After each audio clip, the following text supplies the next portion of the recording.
ลืมรหัสธุรกรรมเฮ็ดแนวใดดีบ่ได้เทศมาโดนแล้วบ่ได้เทศมาโดนเนี่ยบางเทื่อเข้ามาโดนๆเทื่อเขาเข้ามานะเขาลืมรหัสธุรกรรมนี้เฮ็ดแนวใดเนาะมีวิธีแก้ไขอยู่ทุกคนเนาะก่อนอื่นก็สบายดีทุกคนเด้ออยู่ในช่องของ DMN เพจเนาะมื้อนี้เดี๋ยวสิมาสอนทุกคนเนาะขั้นตอนในการแก้ไขปัญหาเมื่อเวลาที่เราลืมรหัสธุรกรรมนั่นเองเนาะซึ่งวิธีแก้ไขง่ายๆให้เราเข้ามาที่3ขีดเนาะเข้ามาที่คำว่าโปรไฟล์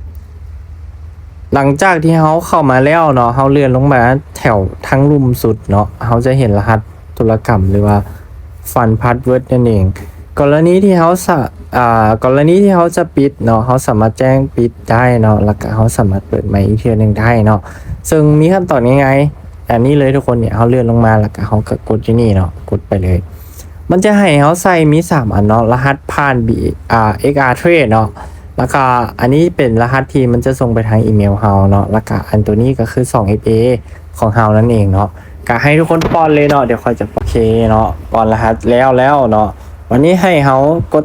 เครื่องหมายลูกศรตัวนี้เรากดไปเลยแล้วมันจะมีอีเมลส่งมาเนาะโอเคมาละโอเคเนาะอีเมลแจ้งเตือนมาเขาก็เข้ามาเอาโลดเนาะสังเกตเบิ่งเวลามันถูกบ่นี่เวลาคนสังเกตเนาะถูกเนาะเห็นบ่ก็ล็อกปึ๊บแล้วก็มาวางเนาะ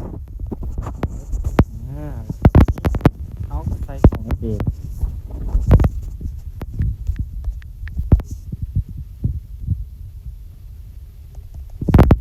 วางของเองใส่เนาะ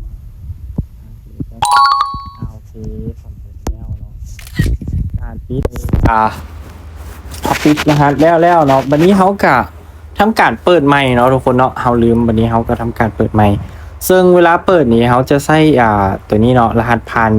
XR Trade แล้วก็รหัสที่ส่งยืนยันไปทางอีเมลเนาะแล้วก็รหัสธุรกรรมที่เขาจังการตั้งใหม่เนาะรหัสตัวเลข6ตัวเนาะโอเคทำการป้อนไปเลยโอเคเนาะแล้วก็ในขั้นตอนนี้แมนหลังจากที่ทุกคนใส่รหัสแล้วก็ให้ทุกคนเปลี่ยนมาใส่เป็นรหัสธุรกรรมก่อนก็ได้เนาะ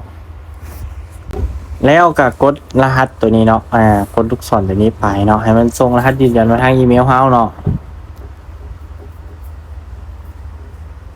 โอเคนี่เขาเลื่อนลงมาเนาะตัวนี้คันลอกเนาะคันลอกรหัส6ตัวนี้เนาะ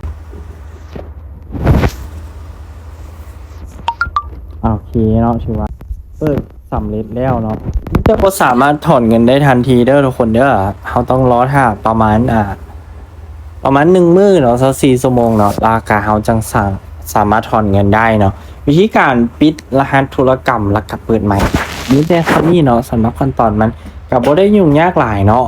มีแต่บางคนอาจจะยังบ่ทันรู้แล้วก็ยังบ่ทันเข้าใจเนาะก็สามารถเอาวิธีของข้อยนี้ไปปรับนำใช้ได้เลยนั่นเองเนาะโอเคสำหรับวิดีโอนี้ขอบใจทุกคนหลายๆเดี๋ยวเจอกันใหม่ในวิดีโอหน้าเนาะ